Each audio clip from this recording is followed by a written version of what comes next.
আমরা শুরু করি আমাদের দ্বিতীয় ক্লাস। ব্যবসায়িক উদ্যোগ ক্লাসে তোমাদের সবাইকে আমি স্বাগত জানাচ্ছি। আজকে আমরা যে সকল বিষয় নিয়ে আলোচনা করব সেগুলো একবার দেখে নিই।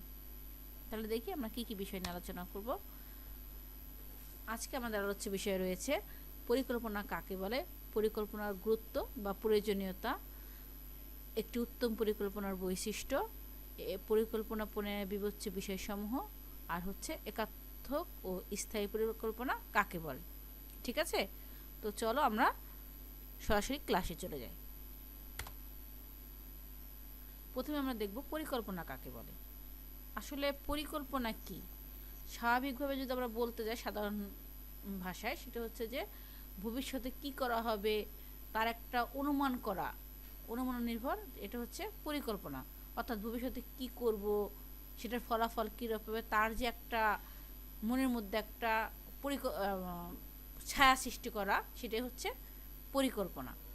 তাহলে দেখো স্ক্রিনে তোমরা একটা সংজ্ঞা দেখতে পাচ্ছ। আমরা দেখি, ভবিষ্যতে কি করা হবে তার অগ্রিম সিদ্ধান্ত গ্রহণ করাকে পরিকল্পনা বলে। অর্থাৎ পরিকল্পনা হলো আগে ভাগে চিন্তা ভাবনা করে দাঁড় করিয়ে রাখা। অর্থাৎ আমি একটু আগে প্রথমে যেটা বললাম সেটা হচ্ছে কোনো কাজ করার আগে তার অগ্রিম যে আমরা একটা চিন্তা ভাবনা করে রাখি, তার যে একটা পটভূমি আমরা মনের মধ্যে অঙ্কন করি, সেটা হচ্ছে কি পরিকল্পনা।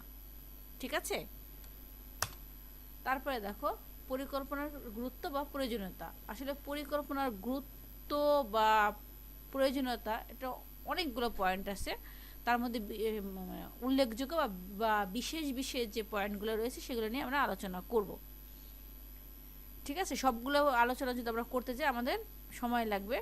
আর তোমরা যারা ক্লাসটা ফলো করছো তারা অবশ্যই এই পয়েন্টগুলো খাতায় নোট করে নেবে। তাহলে প্রথম পয়েন্টটা আমরা দেখি, উপকরণের কার্যকর ব্যবহার।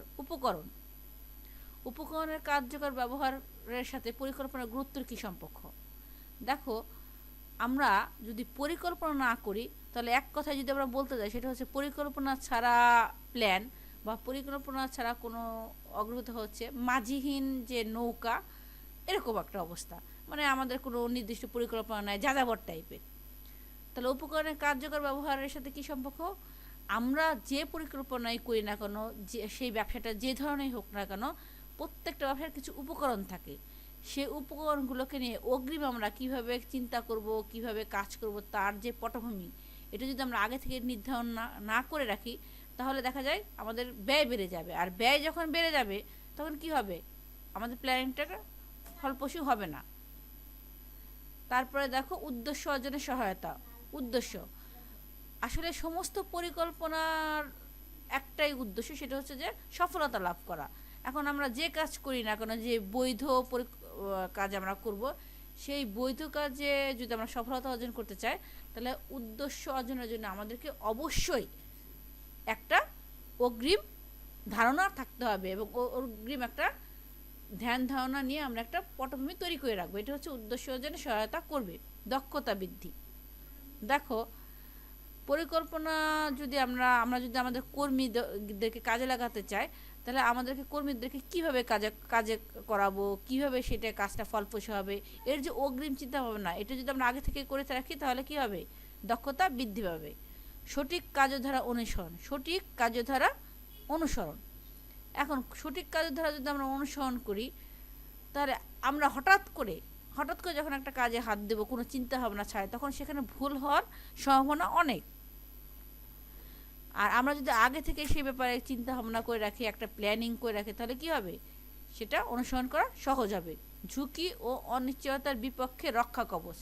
আমরা জানি ব্যবসায় ঝুঁকি থাকবেই, ঝুঁকি ও অনিশ্চয়তা ব্যবসায়ের একটি প্রধান বৈশিষ্ট্য, আমরা পড়েছি আগে।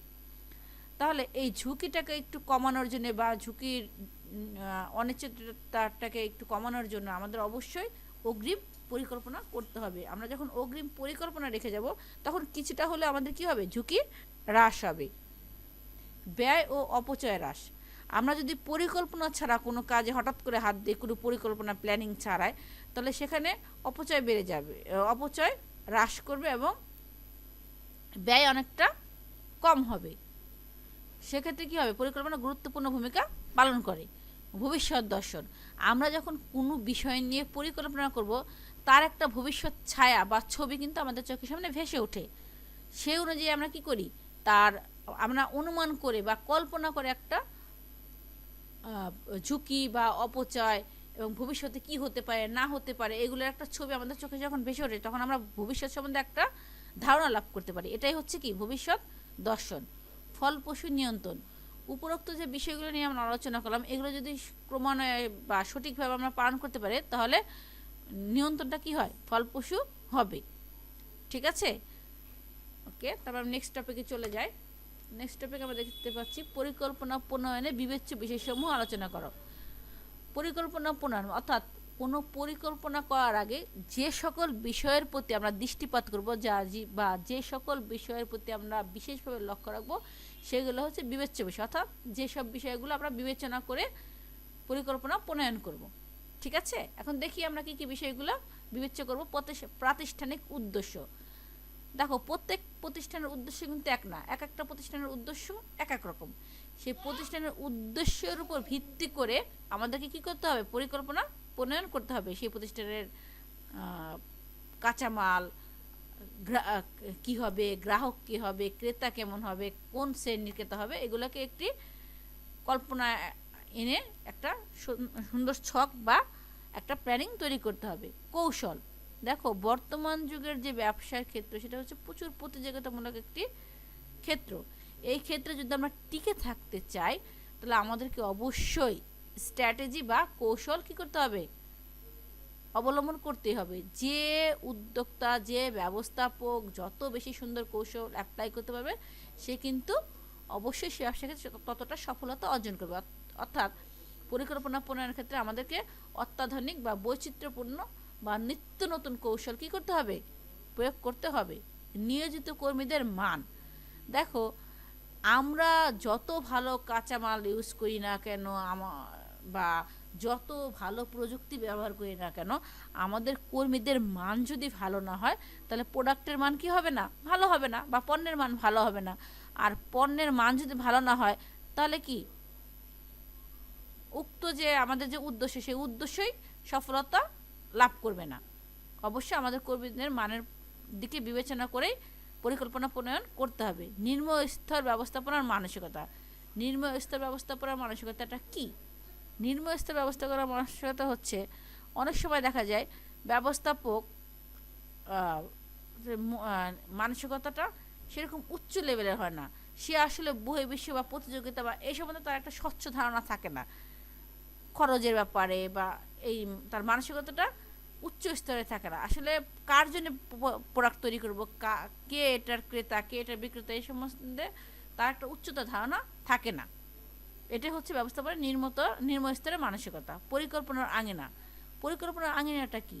পরিকল্পনার আঙিনাটা হচ্ছে কোনো পরিকল্পনা বাস্তবায়নের পূর্বে আমরা মনে মনে যে একটা ছক তৈরি করি বা একটা পটভূমি তৈরি করি, এটা হচ্ছে কি পরিকল্পনার আঙিনা। এই ব্যাপারে আমাদেরকে পরিকল্পনা প্রণয়নের ক্ষেত্রে এই পরিকল্পনার আঙিনার বিষয়ে আমাদেরকে জানতে হবে। প্রতিষ্ঠানের প্রকৃতি। দেখো, প্রত্যেক প্রতিষ্ঠানের প্রকৃতি কিন্তু ভিন্ন ভিন্ন রকমের হয় বা বৈচিত্র্যপূর্ণ হয়। এখন প্রত্যেকটা প্রতিষ্ঠানের জন্য কিন্তু একই পরিকল্পনা কার্যকর হবে না, কখনোই না। আমাদের কি করতে হবে, প্রতিষ্ঠানের ধরন অনুযায়ী বা প্রকৃতি অনুযায়ী আমাদেরকে পরিকল্পনা করতে হবে। পরিকল্পনা প্রণয়নের প্রাপ্তব্য সময়। দেখো, আসলে পরিকল্পনাটা যখন আমরা করব, কি কাজ করব, কি উৎপাদন করব, বা কোন বিষয়ে আমরা কাজ করব, সেই বিষয়ের জন্য পর্যাপ্ত সময় দরকার হয়। সেই সময়টা যদি না পাওয়া যায়, তাহলে পরিকল্পনাটা কি সুন্দর হয় না, বা সেটা বাস্তবায়ন করাও ততটা সহজ হয় না। বাজেট। দেখো, বাজেটকে আমরা পরিকল্পনার কি বলতে পারি, প্রাণ বলতে পারি। যেমন আমরা একটা যদি গাড়ি চালাইতে চাই, তাহলে কী হবে, তেল ছাড়া যেমন গাড়িটা চলবে না, ঠিক একইভাবে বাজেট যতই পরিকল্পনা করে করা, যদি আমাদের বাজেট না থাকে, তাহলে আমাদের কি পরিকল্পনাটা সফল হবে না। যে পরিকল্পনার জন্য বা যে কাজের জন্য যতটুকু বাজেট দরকার, মূলধন দরকার, তার একটা স্বচ্ছ ধারণা থাকা অবশ্যই বাঞ্ছনীয়। প্রতিযোগীদের অবস্থা। দেখো, প্রত্যেক প্রতিষ্ঠানের ক্ষেত্রে কিন্তু একই রকম প্রতিযোগিতা থাকে না। কোনো কোনো ব্যবসায়ের ক্ষেত্রে প্রতিযোগী বেশি থাকে, কোনো কোনো ব্যবসায়ের ক্ষেত্রে প্রতিযোগিতা কম থাকে। তো প্রত্যেকটা প্রতিযোগিতার ক্ষেত্রে যখন আমরা প্রতিযোগী কম বেশি বিষয়টা যে এটা আমাদের কি করতে হবে, মাথায় রাখতে হবে। দেশের অর্থনৈতিক ও রাজনৈতিক অবস্থা, দেখো দেশের অর্থনৈতিক ও রাজনৈতিক অবস্থা যে কোনো ব্যবসায়ের ক্ষেত্রে প্রত্যক্ষ ও পরোক্ষভাবে প্রভাব বিস্তার করে। তা যে পরিকল্পনায় আমরা করি না কেন, যে ব্যবসায় আমরা করি না কেন, প্রত্যেকটা ক্ষেত্রে আমাদেরকে দেশের অর্থনৈতিক এবং রাজনৈতিক অবস্থার ক্ষেত্রে একটা স্বচ্ছ ধারণা থাকতে হবে। ঠিক আছে, ওকে। নেক্সটে আমরা দেখি পরিকল্পনা সবাই করলো বা বিভিন্ন ব্যবসায়ীগণ, বিভিন্ন ব্যবস্থাপকগণ বিভিন্ন পরিকল্পনা করে থাকেন, কিন্তু একটা উত্তম পরিকল্পনার জন্য যে সকল বৈশিষ্ট্য দরকার সেগুলো আমরা একটু দেখে নিই। প্রথমে হচ্ছে দেখো ভবিষ্যৎমুখিতা। পরিকল্পনা মানেই হচ্ছে ভবিষ্যৎ সম্বন্ধে একটা ধারণা লাভ করা, একটা কল্পনা, একটা ধারণা লাভ করা। অর্থাৎ তুমি যখন পরিকল্পনা করবে তখন, বা একজন ব্যবস্থাপক যখন পরিকল্পনা করবে তখন সে মনে মনে একটা ভবিষ্যৎ দেখার চেষ্টা করবে বা ভবিষ্যতে একটা কল্পনা সে করবে। তথ্য নির্ভর, যে বিষয়ে আমি পরিকল্পনা করব সে বিষয়ের ওপর সঠিক এবং নির্ভুল পর্যাপ্ত পরিমাণ তথ্য আমাকে কালেক্ট করতে হবে এবং সেগুলোকে যাচাই বাছাই করতে হবে। নিরবচ্ছিন্নতা, পরিকল্পনা কিন্তু একটি নিরবচ্ছিন্নতা প্রক্রিয়া, যা ক্রমান্বয়ে কী হয়, সাইকেলিং আকারে ধাবিত হয়। আমরা জানি যে ব্যবস্থাপনার যতগুলো কার্য আছে তার মধ্যে পরিকল্পনা হচ্ছে সর্বপ্রথম কার্য, এরপর নিয়ন্ত্রণ হচ্ছে লাস্টের কার্য। তো এই প্রত্যেকটা কাজ কিন্তু ক্রমান্বয়ে চক্রাকারে আবর্তিত হচ্ছে। তাহলে পরিকল্পনা অবশ্যই একবার হয়ে যে ওটা কিন্তু শেষ হয়ে যায় না, এটা নিরবচ্ছিন্নতা থাকে। একটা শেষ হলো, নিয়ন্ত্রণ হলো, ফল পেলাম, আবার পুনরায় আবার কি হবে, পরিকল্পনা করব, আবার নিয়ন্ত্রণ করব, আবার বাস্তব করব, আবার আমরা লক্ষ্যে পৌঁছাবো, আবার সেই নতুন করে পরিকল্পনা শুরু করবে। ব্যাপারটা ঠিক এরকম, লক্ষ্য নির্ভর। দেখো লক্ষ্য, আমরা একটা নির্দিষ্ট লক্ষ্যে পৌঁছানোর জন্য কিন্তু পরিকল্পনা করব। সেই লক্ষ্যে পৌঁছানোর জন্য আমাদের কি কি পরিকল্পনা করা দরকার, কি কি তথ্য দরকার, কি কি ইকুইপমেন্ট দরকার, সবগুলো আমাদেরকে মাথায় রাখতে হবে। সঠিক পথ নির্দেশনা, সঠিক পথ নির্দেশনা হচ্ছে কি, দেখো আমরা যাই করি না কেন সেখানে একটা সঠিক যদি দিক নির্দেশনা না থাকে তাহলে কিন্তু সেই পরিকল্পনাটা বা বাস্তবমুখী হওয়া খুবই কষ্টসাধ্য একটা ব্যাপার। আমি যে ব্যবসা করব বা ব্যবসায়ের ক্ষেত্রে যে সিদ্ধান্তটা গ্রহণ করবো তার সঠিক একটা পথ নির্দেশনা থাকতে হবে, একটা নির্দেশনা থাকাটা বাঞ্ছনীয়। সময়, দেখো কোনো সময় অনন্তকাল হিসেবে যেমন চলতে পারে, ঠিক একইভাবে কোনো কাজ, প্রত্যেকটা কাজের জন্য একটা নির্দিষ্ট সময় দরকার হয়। সেই সময়টা আমাদেরকে মাথায় রেখে কাজ করতে হবে। কোন সময় তুমি শীতের সময় গরমের পোশাক বিক্রি করলাম, সেটা যেমন চলবে না, আবার গরমের সময় যেমন শীতের পোশাক বিক্রি করলে চলবে না। সময় উপযোগী আমাদেরকে কাজ করতে হবে। পরিকল্পনার ব্যাপ্তি, পরিকল্পনার ব্যাপ্তিটা কি, দেখো পরিকল্পনার ব্যাপ্তি হচ্ছে যে পরিকল্পনা আমরা করবো তার একটা নির্দিষ্ট ব্যাপ্তি দরকার হয়। পরিকল্পনার ব্যাপ্তি যদি না থাকে তাহলে সেটার উপর কি হবে, কাজ করা কঠিন হয়ে দাঁড়াবে। সঠিক বিকল্প গ্রহণ, আমরা জানি সিদ্ধান্ত গ্রহণ হচ্ছে বিভিন্ন বা পরিকল্পনা হচ্ছে অনেকগুলি বিষয় থাকবে, তার থেকে আমরা কি করব, সিদ্ধান্ত গ্রহণ করব, বিভিন্ন বিকল্প থেকে উত্তম একটি বিকল্প গ্রহণ করব। যেমন তুমি যখন কোনো একটা জায়গায় পৌঁছাবে, সেই জায়গাটা যাওয়ার জন্য একাধিক পথ থাকতে পারে, যে পথটা আমাদের জন্য নিরাপদ, সহজ, সংক্ষিপ্ত, সেই পথেই কিন্তু আমরা এগোবো। ঠিক একইভাবে পরিকল্পনা করার সময় আমাদেরকে সবচেয়ে উত্তম বিকল্পটাই গ্রহণ করতে হবে। বাস্তবমুখী, এখন একজন পরিকল্পনা করলো যে সে মঙ্গল গ্রহে গিয়ে ঘর তৈরি করবে বা বাড়ি তৈরি করবে, এটা যেমন আমরা জানি সম্ভব না বর্তমান ক্ষেত্রে, ঠিক একইভাবে তুমি এমন কল্পনা বা রূপকথার কোনো বিষয় নিয়ে তুমি পরিকল্পনা করলে সেটা বাস্তবমুখী হওয়া সম্ভব না। তাই পরিকল্পনা আমরা যাই করি না কেন সেটাকে ভাবতে হবে যে সেটা আসলে বাস্তবায়ন করা সম্ভব কি না।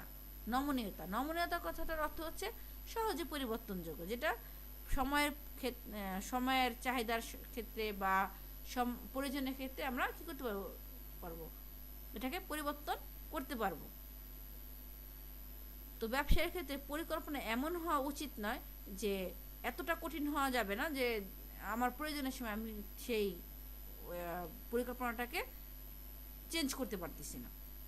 ঠিক আছে, ওকে। তারপর দেখি আমাদের নেক্সট প্রশ্ন কি আছে। একাত্মক ও স্থায়ী পরিকল্পনা কাকে বলে? একাত্মক ও স্থায়ী পরিকল্পনা, প্রথমে আমরা দেখব একাত্মক পরিকল্পনা কি। একাত্মক হচ্ছে কোন একটি বিশেষ বা নির্দিষ্ট যে কোনো একটি কাজ যেটা যে কোনো একটা লক্ষ্যে পৌঁছানোর জন্য যে পরিকল্পনা গ্রহণ করা হয় তাকে একাত্মক পরিকল্পনা বলে। অর্থাৎ একটি নির্দিষ্ট কাজের জন্যই করা হবে, নির্দিষ্ট সময় থাকতে পারে, নির্দিষ্ট সময় নির্দিষ্ট কাজ। এই কাজটা শেষ হয়ে গেলে সেই পরিকল্পনার আমাদের আর দরকার নেই, মানে একবার পরিকল্পনা করব একবারই শেষ হয়ে যাবে। ঠিক আছে। আর স্থায়ী পরিকল্পনা কি? স্থায়ী পরিকল্পনা হচ্ছে যে পরিকল্পনা একবার তৈরি করে বারবার বছরের পর বছর বারবার করা হয় তাকে বলে স্থায়ী পরিকল্পনা। ঠিক আছে। তো আজকে আমরা এই পর্যন্ত আলোচনা করব। ক্লাস শেষ করার আগে আমরা দেখব যে কি কি বিষয় নিয়ে আমরা আলোচনা করলাম।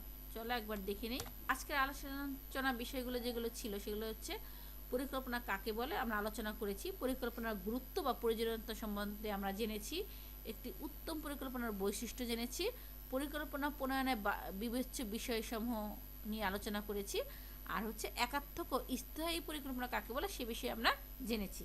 ঠিক আছে, তাহলে আজকের মতো আমরা ক্লাস এখানে শেষ করব। তোমরা সবাই ভালো থাকবা, সুস্থ থাকবা। আল্লাহ হাফেজ।